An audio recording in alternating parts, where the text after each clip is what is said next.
The beard and the bun, talking comics and having fun. The beard and the bun, I hope I mow you world number one. Welcome to the X episode of The Beard and the Bun. X because I don't know what episode it is. 10? X? No. Power of 10? No. Let's not get confused with the Roman numerals. It's only the beard and the bun today. Stash is no longer with us in our geographical location. He got shaved out. Shaved out, like the Stash that he is. All right, Billy. So it's a little delayed, but we are going to talk about our experience at New York Comic Con. Yeah, first Comic Con for either of us. That was definitely my first Comic Con of any size, and I think it was a good one to start with. That was your first time in New York, right? Nope, not my first time in New York. Just first time at New York Comic Con.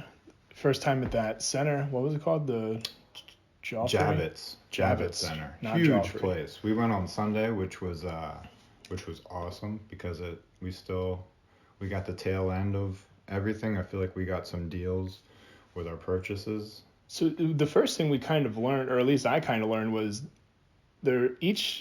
maybe not each day, but there's probably some pros and cons of each day. Oh, of course. Depending on what you want to do. Sunday, everything you can buy is likely a little bit cheaper. Because the artists or vendors have been there since Thursday, and slowly but surely probably slashing the price or 2-for-1 deals. Because they don't want to have to haul everything back home. Right. And San Diego's already occurred. Who knows when the next time these people are going to be in front of so many possible consumers to purchase any of these goods. So they're really trying to get rid of them and make some money. They're called fans. Consumers. Anyway, I was a consumer and a fan. I bought a big poster, which when we start recording video, you will see that in the background. You can put a picture up of it on the YouTube. You know what? I will do that. Yeah. I have that skill. So you're probably looking at it right now. Viewers. Yeah, right now. And and I also bought some comics, more Carnage comics. I had bought some at Midtown Comics, but then there was a nice Midtown Comics in New York City. Midtown Definitely Comics. Stop by. I think there's 3 locations in New York City. Yeah, I don't remember what street it was, but it was right outside. Was it on Broadway? Yeah, we were very close to Times Square. So It was the just one closest to Broadway, right? Maybe a few blocks from Broadway. Our closest is Times Square, yeah. 2 floors, amazing place. Huge. So many books, but if you're not into just the books, there was the Funko dolls, the t-shirts, the stickers, whatever else you're looking for. But books, most importantly. Now, when we started this podcast, you've been into comics for quite a while. I was into comics when I was younger and really have enjoyed the movies, some of the shows that are out there, but I was having a tough time getting back into comics hardcore. I really enjoy books. Correct. Yeah. I've been in comics for a long time, but lazily I have not followed and read a bunch of comics. I'll pick up like a Batman trade paperback from 10 years ago, but I had a hard time keeping up with current things until most recently. And I think going to Midtown Comics was really the initial spark to kind of get me back into it. As you may have heard in the previous episode, I bought several issues of the new run Absolute Carnage. Donny Cates. You met Donny Cates. Donny Cates, who I met on Sunday at New York Comic Con, and he was able to sign. Didn't you guys hug? No, he wouldn't let me. No, I'm just kidding. Didn't try. I'm sure he would have. I'm a great guy. Next year. I'm a fun guy. Yeah. Just needs to learn more about you. Yeah. He must not read my letters. Yeah, you should show up at his house and see if he wants to hang out. Probably won't. Okay. But maybe. Yeah, got to meet Donny Cates. He signed 2 of my Absolute Carnage. I believe they were the Venom issues. Ooh. And we'll have another episode on Absolute Carnage later. You're really liking that book, huh? Loving it. I've heard all great things from the world of people reading that book. So it's a great book. I highly recommend it. Even if you don't know anything about Carnage, the first episode you get a fair idea of how this is all set up. But he's just like Venom. He's a symbiote that comes from space. But we'll get into more of that later. Let's get back on track to New York Comic Con. What was your favorite part about Comic-Con other than meeting your future best friend Donny Cates? Oh, well, okay. I mean, it's just so, when you walk in there, it's just so overwhelming, and it's like a sensory overload. The costumes, the giant statues. They had a full blown up Krusty Krab serving actual Krabby Patties and food in the middle of the center. And some of the people dressed up were fantastic. And I know, like we said, every day is a little bit different. I think Sunday is Kids Day. I know Sunday's Kids Day. Right. So I think there's even a little bit less of that likely. There's probably more of that Friday, Saturday. Maybe. And I mentioned this before, but when we found out it was Kids Day, I was like, oh, there's going to be a ton of kids there. When we were in Midtown Comics, there was a young boy crying quite profusely. I was like, oh, this is pretty much going to be training for tomorrow, because that's kind of what I figured. Well, his parents were awful. But no, I'm sorry. There is as many kids there on Sunday that I thought would be there on like a normal Saturday. So it wasn't a ton of kids, in my opinion, for what I expected. No. Which wasn't good or bad. And I don't even remember one kid crying. But no, why would you cry unless you had to leave? But it was great. I mean, a lot of the things were kid themed, but I mean, it's comics. You're gonna have all levels of maturity with different characters. So it was cool just to see the kid costumes and the adult costumes. But outside of meeting Donny Cates, it's hard to point to one thing. I think it was a pretty overwhelming experience. 6 hours in, I was kind of like, I'm ready to go, because it was tough to like focus on certain things. Yeah, we didn't have a plan, which was good, but after a while you're just like, have I done everything? Did I do everything? Did I miss any? And I think we definitely trailed every foot of that place. But I wish we had gone down to the artist alley sooner. There's this whole section where there's a ton of artists, and for the comic books. Yeah, probably like 70 or 80 just rows of tables. Everybody has their own booth selling their own art, whether it be sketchbooks that they put together every year, or it's custom art that they're drawing right in front of you, or commissions that someone signed up for Friday that they're finishing Sunday, and you can go and talk to the artist and get some sweet deals. I got to meet Tim Sale, which was awesome. Gave him a fist bump, right? I gave him a fist bump. Have you washed that hand yet? Have you washed your hand? I forgot which hand it was, so I haven't washed either hands. Ooh. Just to be sure. But no, that was amazing. I bought a sketchbook. Couldn't afford one of his commissions, but maybe someday in the future. No, it was an experience. It was great to see the art in person that I've been following on Twitter forever for a couple different artists. Was amazing, and just to put a name with a face, or a face with a name, I guess is a better way to put it. And then flipping the coin on this, the only downside I really noticed of Sunday, which actually didn't really affect me at all, it affected more Hare, who's another guy we went with who hasn't been featured in the episode. Shout out to Hare. Number one narc. Not true. But you could kind of tell some of the characters or people that were there as a job by Sunday were pretty tired of being there. You could tell, even like the vendors. Power Ranger specifically. Oh, the actor, the 80-year-old actors who were famous 30 years ago. Yeah, I'd be pretty tired of meeting a bunch of, well, to be nice. Everybody has their favorite thing, but there were some overly zealous 40 and 50-year-old dudes very excited to see these actors who played Power Rangers in the 90s. So oh yeah, I would be kind of annoyed maybe I don't know how long they were there. Maybe they were there till Thursday, but they're getting paid, and I don't see much else going on in the IMDb for most of those guys. So no, suck it up. But so I think that's something that. And again, it didn't really affect me. I didn't really notice it a whole lot, but I think like if you go Friday or Saturday, you're probably not going to see that.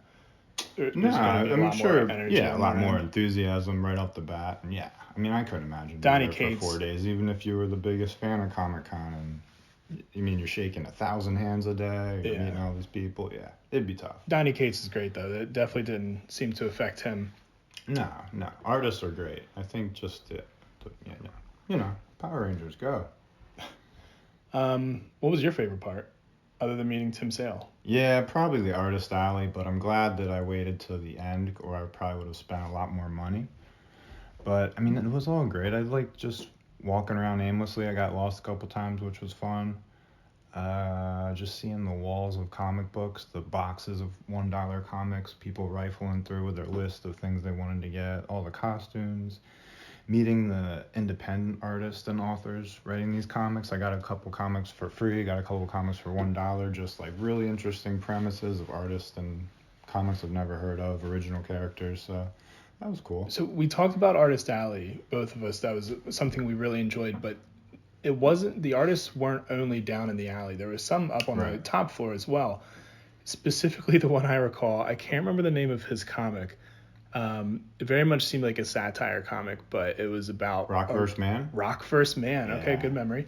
You had a pretty long conversation with him, and great. he seemed like a upstart comic. I'm guessing he illustrated I think that he wrote. He definitely wrote. I think he wrote and illustrated the comic's called Rockverse Man, and I was literally buying issue 1, but he didn't have his credit card reader, and I didn't have any cash. And that was a very popular theme throughout the day. There was a couple times I was going to buy something, but they didn't have credit cards. It happened to me again when I was trying to buy this comic, Harriet Tubman Demon Slayer, I think. Yeah.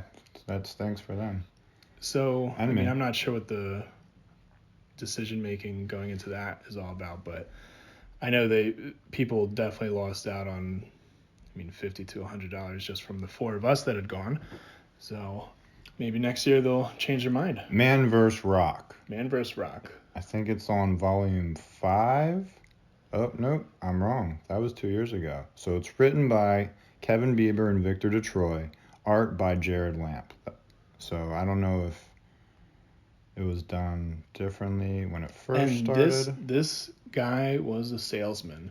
He had done that pitch. It was Sunday, so he had done it 4 days. When he asked us if we would like to be, he asked if we would like to be pitched to, which I kind of appreciated. Yeah, he didn't jump right into it. Just so he doesn't start it and we just start walking away. And but you could tell. He was tired, and then but as soon as he got into his monologue, he was solid. Yeah. Solid as a rock. Oh, great guy. He seems like he'd just be a hilarious guy to hang out with. But maybe next time. If you're looking for a real serious comic, I would not recommend it. However, if you're looking for a good laugh... we didn't even explain what it was about. It's like how traveling through the history of time, it's been Rock versus Man, and Rock and Man have secretly been against each other, and it was Plymouth Rock was really, I think they were attacking Plymouth Rock. Yeah, that was a battle. It was, the pyramids were about putting rocks away or something. Yeah, it was just real wacky stuff. Historical and religious stories all kind of stem from this Rock being the antagonist against man. So it was. Yeah, they're all stories but just altered. They're all stories but they're just altered to have the Rock as. Main antagonist. It was pretty funny. Yeah, it's like Drunk History, but every other word is rock. Yeah, it's great. Anything else you want to add about Comic-Con? Had some solid food trucks outside. Food trucks outside? Yeah, Stash and I went. I didn't eat any food. How was? It was good. Local cuisine, comic themed things. No, not that either of us had. There was one food truck. I can't remember the name of it, but we watched a TV show on a food truck competition, and this specific one was I think it was Gorilla Burgers or something. You had both watched the same TV show on food truck competitions? Ange and I had on a food truck. Yeah, I did Ricky clarify there. But this individual group was crushing the competition, but I think they were afraid they were losing for whatever reason, and they added a ton of their own money to their purse that they had to turn in at the end of the day and got kicked out. Yeah, that would do it. But they would have crushed the competition. That would do it. Didn't go there only because the line was so long. Well, but yeah. It's awesome. Next time I'll eat some food. Yeah, real good. So nothing else to add? No, can't wait to go in the future, whether it's San Diego, New York, or Cincinnati. There's also one in Baltimore. Yeah, it was last weekend, right? Or this weekend? Yeah, I don't know how that one compares to New York. I'm sure New York's bigger, but by how much I don't know. But that's something we could consider in the future. Yeah, Charm City. Charm City Cakes. All right. Let's move on to some news. Insert news audio here. No, the real one from Matt in Canada. No. He's in Massachusetts. News.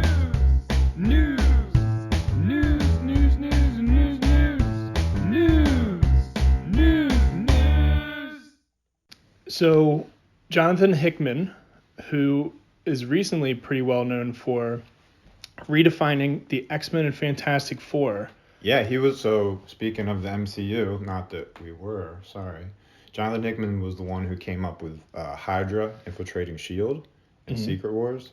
And he also, like, created the Black Order, Thanos' crew.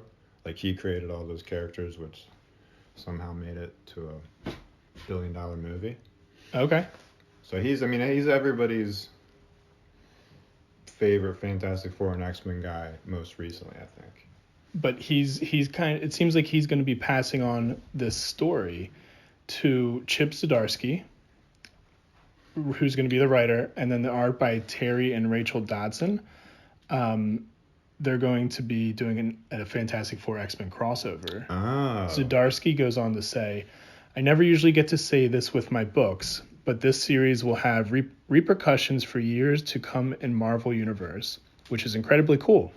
Unless, again, I'm being punked by Hickman." And that quote is coming from Newsarama. See how he said Marvel Universe and not Marvel Comic Universe?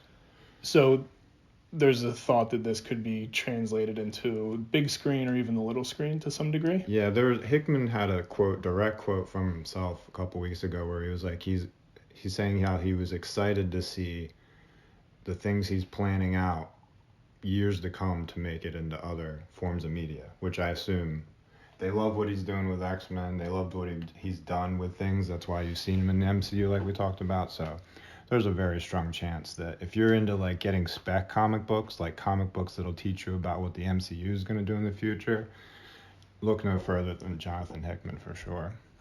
Now, you talked about a recent X-Men comic you were reading, and we can kind of see how these two teams could tie in together, because the son of Mr. Fantastic and Invisible Woman is a mutant. Yeah, and I think I told you and Riccio/Stash this, but in the first issue of House of X, there's an interesting scene, and I think it's the only scene that features the Fantastic Four.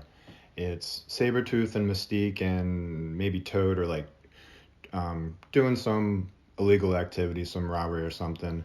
Sabretooth gets caught by the Fantastic Four, and then coming out of a portal is Cyclops, and it starts off as like a friendly thing, like, "Hey guys, what's up? Hey Susan, hey Reed, how's it going, Johnny and Ben? Oh, hey Scott, we just got Sabretooth, blah blah blah blah, isn't he a jerk? Yeah, he's a jerk." And Cyclops is like, "Let me take him off your hands. He's a mutant. He should be with us at Krakoa. We have our own laws and rules. We handle mutants. Thanks for bringing him in." And they're like, "Huh?" And then Cyclops sort of gets indignant, and he's, in a sly sort of way, he's like, "Yeah, it's a new world. Mutants are taking over. He's a mutant. We're going to take him. It's not a big deal, right?" It's sort of like a non-threatening pose. And as he's leaving with Sabretooth through this portal, over his shoulder, he just says, "And let your son know that when he's ready to come home, he's welcome anytime." Which is kind of saying, like, it's us versus everybody else. Yeah. And we'll take your son because he's a mutant. I think we're friends, but it's us versus everybody else. If I remember correctly, he even refers to the mutants as his family. Yes, yeah. He's ready to come home to his family. Yep. So definitely. It's like his family's waiting for him. So Franklin Richards is like one of the most powerful mutants in the world. So that'd be a good get. So right off the bat, it starts off with like familiar characters. There's not a lot of exposition. You don't need to know everybody's backstory. You know these characters. You know how they should interact. But then there's just a little like twinge, and you see, oh, this is a different world. This isn't everybody's high-fiving each other and let's go get Magneto. Magneto's with the mutants. Apocalypse is with the mutants. It's going to be a different thing heading out. And I think that's important for the MCU. Because after all the MCU, or the Fox X-Men and the Fox Fantastic Four, they're looking to do something completely different. Completely different. And I think that the X-Men are well enough known after all the different X-Men Wolverine movies that we've had, and even in the 90s, the TV shows and everything, that you don't need that backstory. We can kind of just jump into it, and if you do need it, you can research it. There's a lot of people that did this with Marvel things too. Like the new Spider-Man. We didn't have to see Uncle Ben die. Exactly. We didn't have to see him get bit by a spider. Tom Holland's just Spider-Man, and nobody's like, what? How is he? Blah? No, you get it. Or you don't, and you ask somebody, and they tell you. Yeah. Just ask us. Yeah.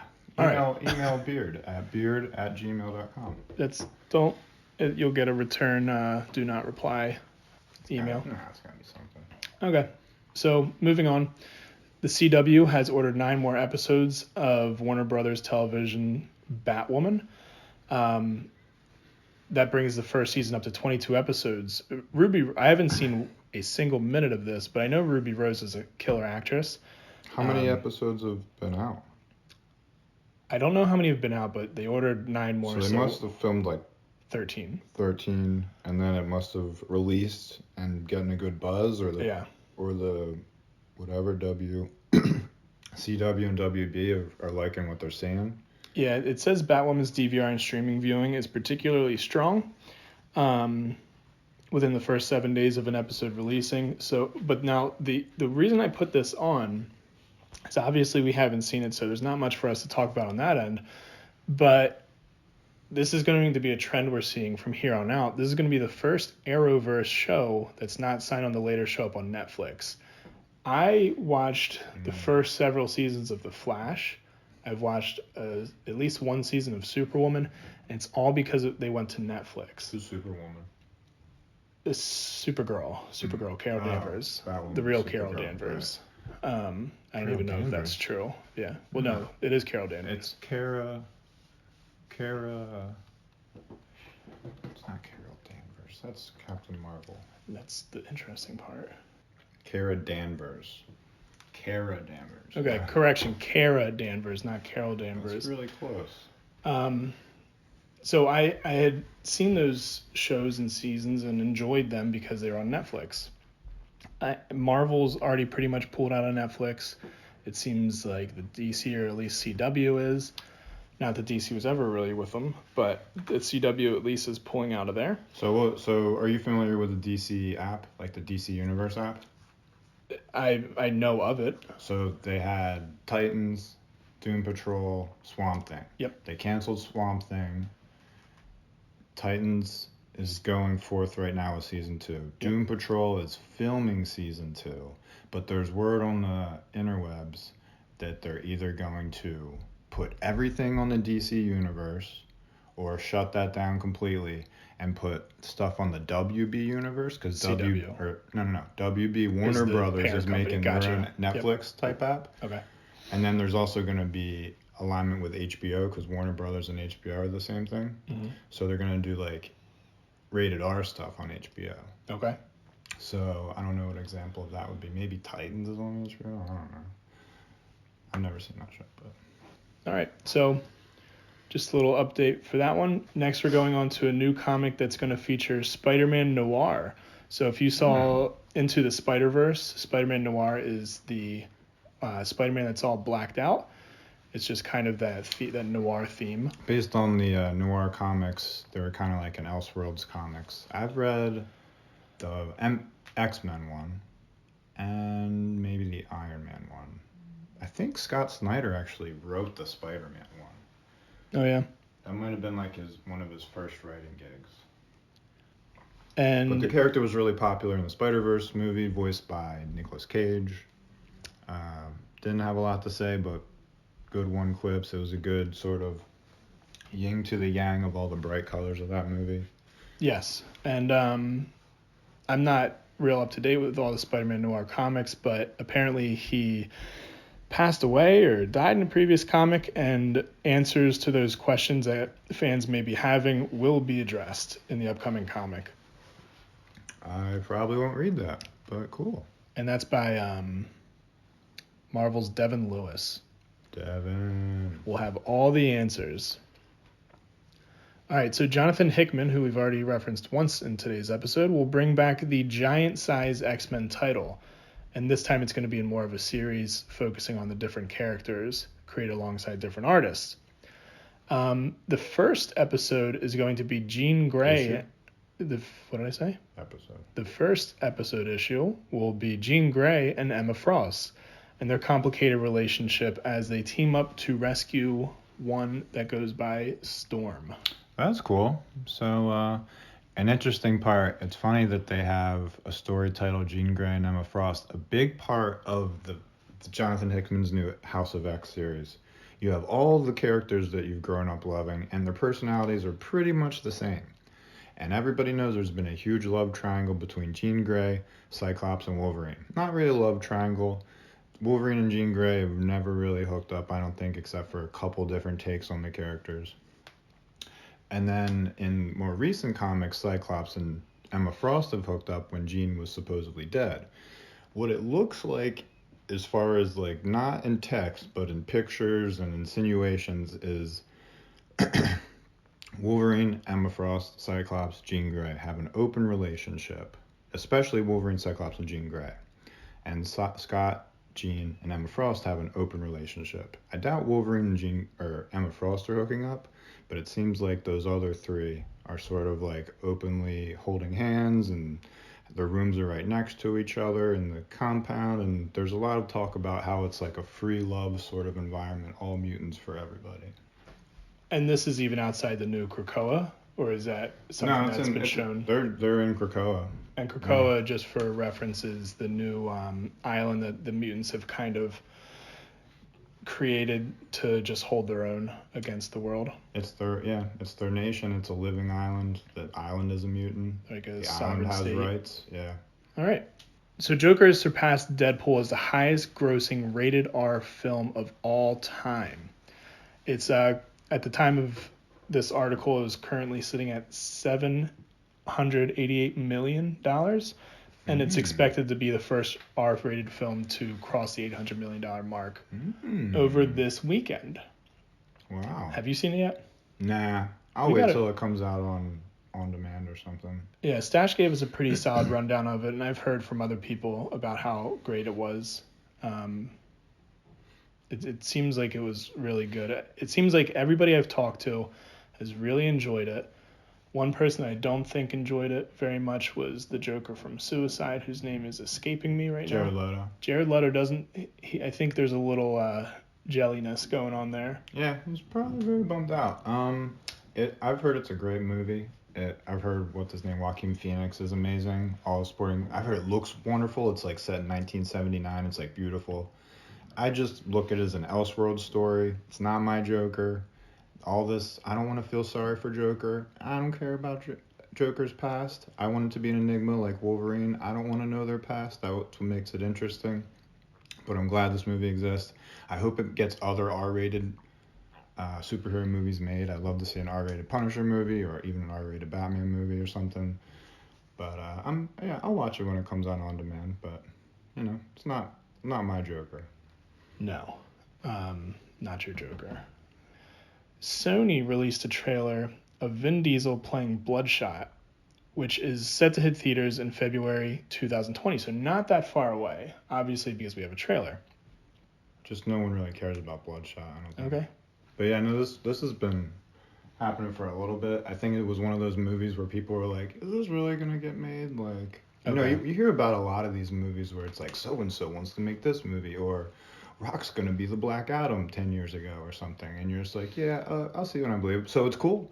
Yeah. Trailer came out. I haven't watched it. I've heard he doesn't really look like the original Bloodshot from the comics, but maybe that'll be something they work into. And one of the nice things about that is it's not a super well-known character, so they don't have to kind of stay within the lines as much of, say, like a Thor. Yeah, but that's where they went wrong. Well, I can't say that because Jessica Jones is very different than Jessica Jones in the comics, and the show's definitely way better than anything in the comics. But that's where like the early '90s and that's where they went wrong with these superhero movies. They try to make them different and get away from the source material, which made the characters popular. I don't know how popular Bloodshot is as a character in the comics, but And this is actually Valiant Entertainment has been around for 30 years, making comics for 30 years. This is going to be the first character from Valiant Comics that's been created on a movie theater, in the movie theaters. name one other character under Valiant Comics. Go. Captain Valiant. Ah. All right. We've definitely had an uptick in the female superhero characters in recent years, and this is just another show that's going to continue to bolster that movement. Arrow star Catherine McNamara has revealed, and this is a quote from, insert here. I'll put it on the screen who this is a quote from. Bruce Willis. So Arrow star Catherine McNamara has revealed that today marks the start of production on the backdoor pilot episode to the female-led spin-off series, which she is calling Green Arrow and the Canaries.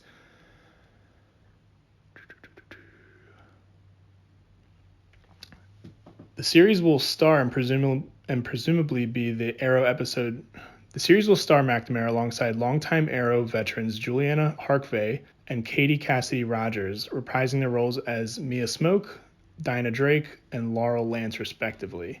It appears that the backdoor pilot will be the first episode of Arrow following the events of Crisis on Infinite Earth, suggesting perhaps that the events of Crisis will have an impact on the future, since Mia's story has been taking place in 2040. Cool. So it kind of seems like another... What's the name of Joker's sidekick? Harley Quinn? It seems like another Harley Quinn and Birds of Prey. Birds of Prey. Oh, yeah. Just Why? Because it's all women? Yeah. Oh, okay. I'll watch it then. I'm sure that you've heard Scorsese and Coppola critiquing Marvel movies and saying that they're not cinema. Just really kind of trashing the movies in general. And it seems to me that it really boils down to the target audience. I don't know what they're looking for. Marvel Studios is probably not going to win a ton of awards, even though they're one of the highest grossing film studios in recent years. It's just they're not that serious of movies. Black Panther, bro. I mean, I'm all for Marvel. Don't get me wrong. I disagree with Scorsese and Coppola, but I get what they're saying, but I don't agree that it's not cinema. I think they're being too narrow-minded with this. I mean, is Step Brothers not cinema? Like, I mean, what and that defines kind of cinema? Is that exactly. to be serious in a serious mobster movie, or something that's sad? That I never want to watch that again. I wish that they would come out with what they mean. But they probably won't because they've already received so much backlash for this. To the point where Scorsese came out more recently, and I quote, "The tentpole films, the big comic book films, they're theme park movies. As well done as many of them are at all levels, it's a different cinema form of a new art form entirely. We're hoping there are theaters that show the films that are not that, and that if they're going to show it, that the filmmakers still have an opportunity with streaming." I don't fully get that. It's like you have all these oil painters and somebody's like, I'm doing watercolor. It's like, that's not art. That's not painting. Yeah, I mean, it's just different. Same Apples and canvas, oranges. different tool. Yeah, I mean, it's stupid. I mean, the fact that anyone's like giving this like space on the news cycle. I mean, Scorsese has a movie coming out really soon, so who knows how much of this is like planned so that brings attention to his stuff. Whatever it was planned for, I think that it overshot what they were hoping for, so he's actually kind of hedging on his words there a bit. The title should have just been Old Man Doesn't Like Comic Book Movies. And then you're like, okay, that makes sense. I think whenever you're kind of ruling the world, in whatever world you live in for X amount of years, and then something that you don't really agree with comes in and starts to take your place, you get scared and try and push it away. But think about James Cameron's been around forever. Did he hate the Terminator movies? Did he hate Avatar?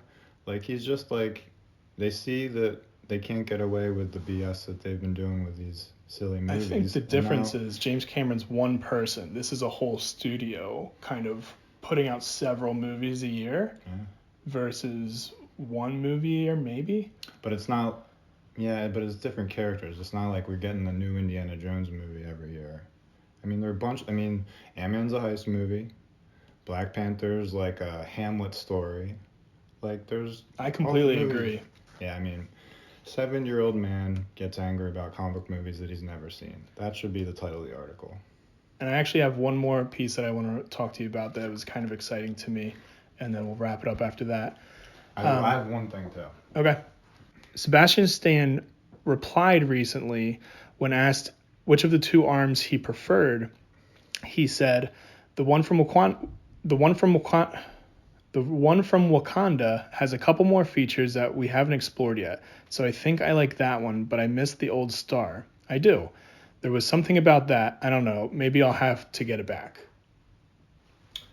So he might get his old arm back? Maybe they'll find out something with... Maybe because Baron Zemo's supposed to be in this series, that he'll reveal something about his old arm that Bucky Barnes didn't know or remember, and he'll need to get it back. Maybe his vibranium arm will break for some reason. I'm really excited about this show the more I hear about it. I think it's his arm. I think he's going to want it back and kind of so he doesn't feel captured at all.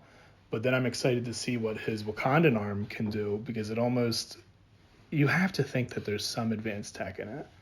Well, the fact that it's made out of vibranium already makes it stronger than his original one. But yeah, I mean, why not put some cool stuff in it? But just like with Black Panther's outfit, he kind of can store up energy. Can he? Did he do that in Infinity War? Mm-hmm. In Endgame? He got hit with it and then stored up and punched somebody? Yeah. Oh. I don't know Infinity War specific or Endgame specifically, but in the big Wakanda battle? Mm-hmm. I don't remember that. Yeah. I'll have to watch that again for the 80th time. Yeah, big purple energy blast. Really? Not huge. Did he punch somebody? He did something. I can't remember specifically, but I wouldn't know that from the comics. I will bet you that did not happen. Where else would I have gotten that idea? I didn't read the comics. You dreamed it. Nope. All right. Do you want to make a bet right now? I do. All right. What are the ground rules here? Did you release that Hot Ones up, that trivia challenge we did? I haven't been able to get it off of Google Drive. If anybody can help me get audio off Google Drive onto a PC, I would be much appreciated. I can't think of anything good besides eating hot sauce that would be good for audio. I don't know what would be good for audio. We'll give you an update. I'll add it into the text on the screen right now on what we decide, or we'll talk about it in the next episode. Yeah, figure it out, and then I'll go back and watch it. I won't go back and watch it just for... because I'd be cheating. What did you want to bring up? I heard some exciting possible news. Now all this stuff is taken with a grain of salt. There's a lot of people that seem to be making money off fake spoilers, and they realize if you just say a bunch of things, you're going to get 1 out of 10 right, and then everyone will think that you were right, and you can just say, oh, they changed it in pre-production, or they changed it in post-production, I was right. But what I did hear, which I thought was cool, was obviously Jeff Loeb is out as Marvel Television head guy. He was like the Kevin Feige of Marvel TV, the Netflix stuff, Agent of Shields, I guess Peggy Carter, stuff like that. Which some of it was good, some of it wasn't good. I didn't like Iron Fist. I didn't like half of Luke Cage. And did you watch the second season of Luke Cage? Yeah, it was alright. All those shows would have been better if they were 10 episodes, including Daredevil and Jessica Jones, which I really liked. But anyway, there was a problem with it just not lining up to the MCU. There wasn't really ever connected. And with Loeb out and Feige in, now these Disney Plus shows or Hulu shows or whatever are going to be in direct canon or continuity with the movie. So they're going to tie in and all that good stuff. And I did hear that they were going to reboot some of the characters from the Netflix shows, but Feige really liked Jessica Jones and Daredevil. Yeah. So there's a strong possibility that those actors and cast will return. And what I did hear, which might not be true, might just be a guy trying to say fake spoilers, that Daredevil was going to appear in Spider-Man 3, but then all the Sony stuff happened. He was going to be Spider-Man's lawyer. Spider-Man needs that would be a perfect tie-in. Yeah, exactly. New York City, Spider-Man needs representation. He's being defamed by Mysterio, etc. Yeah, especially with the end of last. Yeah, really revealing that he's Peter Parker, blah blah. I don't know if that's still going to happen with all this hoopla, but the new rumor is that Daredevil is set to premiere in, this sounds crazy, this is why it's definitely a grain of salt, in Black Widow 2. Daredevil is. So Daredevil and Black Widow were a big item in the comics.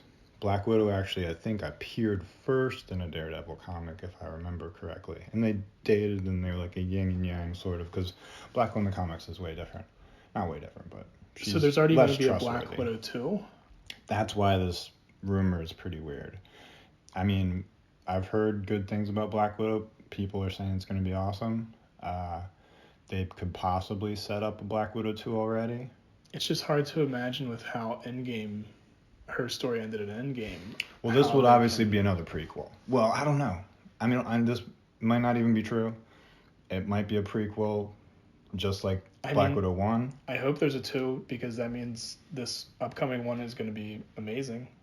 It would always be the goal, but I'm excited for David Harbour. It's going to be cool. I think the new Black Widows are going to be cool. And especially it's going to translate the new Black Widow. I forget the actress name. She has blonde hair maybe. And she's going to be the new Black Widow going forward. Not Scarlett Johansson. In the present day. No. Whoever there's going to be somebody taking on the moniker. So the Black Widows is like the, I don't know, what would you call them? The Russian organization of... But yeah, it's like the nomenclature, the title for the specific, it's like Navy SEALs, Black Widows. Green Berets, yeah. So they're all female, Russian trained mercenaries. That sounds awesome. Daredevil's awesome. Charlie Cox was awesome.